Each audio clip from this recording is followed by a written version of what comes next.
Document required in NEET counselling 2026। क्या क्या counselling में डॉक्यूमेंट रिक्वायर्ड होंगे?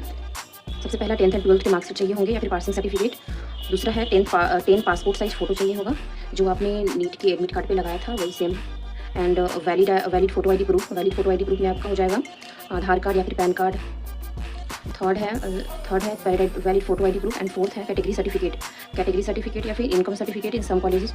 किसी कॉलेजेस में इनकम सर्टिफिकेट भी लगता है, लेकिन ऐसे कैटेगरी सर्टिफिकेट आपको ज़रूरत पड़ेगी, तो आप इसको बनवा लें। एंड सब डॉक्यूमेंट्स जो है ना 1 अप्रैल के बाद वैलिड होंगे, 1 अप्रैल 2026 के बाद वैलिड होंगे। अगर आपने पहले का बनाया हुआ है तो आप फिर से अभी बनवा लें, नहीं तो जो काउंसलिंग की डेट आएगी तो आपको जल्दीबाजी में बनवाना पड़ेगा एंड पैसे भी ज़्यादा लगेंगे और प्रॉब्लम भी आएगी थोड़ा। फिफ्थ है एडमिट कार्ड, जो आपका नीट 2026 का एडमिट कार्ड होगा उसको भी आप फोटो कॉपी निकलवा के रख लें। एंड सिक्स्थ है रिजल्ट कॉपी।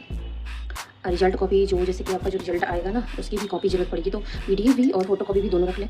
अब ये तो हो गया काउंसलिंग के टाइम, जो ऑनलाइन आप काउंसलिंग करोगे उसमें क्या क्या जरूरत पड़ेगी।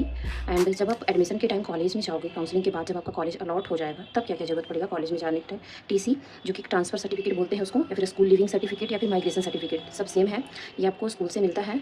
एंड अगर आपको नहीं मिला है तो आप एक बार अपने स्कूल में जाकर बात कर सकते हैं। सेकेंड है कैरेक्टर सर्टिफिकेट, ये आपको ईजिली बन जाएगा, कोई भी साइबर कैफे में आप जाकर बात कर सकते हैं। थर्ड है गैप सर्टिफिकेट, कितना ड्रॉप ईयर आपका हो गया 12th के बाद।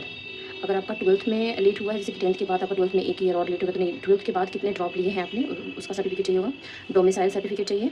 अलॉटमेंट लेटर, जो आपका कॉलेज अलॉट होगा काउंसलिंग कराने के बाद वो अलॉटमेंट लेटर ले जाना होगा। और स्टडी सर्टिफिकेट, ये मोस्टली कर्नाटका में चाहिए होता है, सारे स्टेट में नहीं चाहिए होता है। Medical fitness certificate mostly Maharashtra में चाहिए होता है, लेकिन आप बनवा लोगे तो सही ही रहेगा, क्योंकि कोई भी कॉलेज इसे भी मेडिकल फिटनेस सर्टिफिकेट को मांगता है, तो आप बनवा ही लेना है, अच्छे तरीके से आप सेफ रहोगे। इक्विवेलेंसी सर्टिफिकेट तेलंगाना में सिर्फ ज़रूरत होता है, तो जो भी तेलंगाना के हैं इक्विवेलेंसी सर्टिफिकेट बनवा लीजिएगा।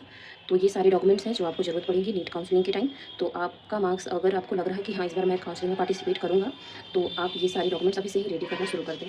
Thank you.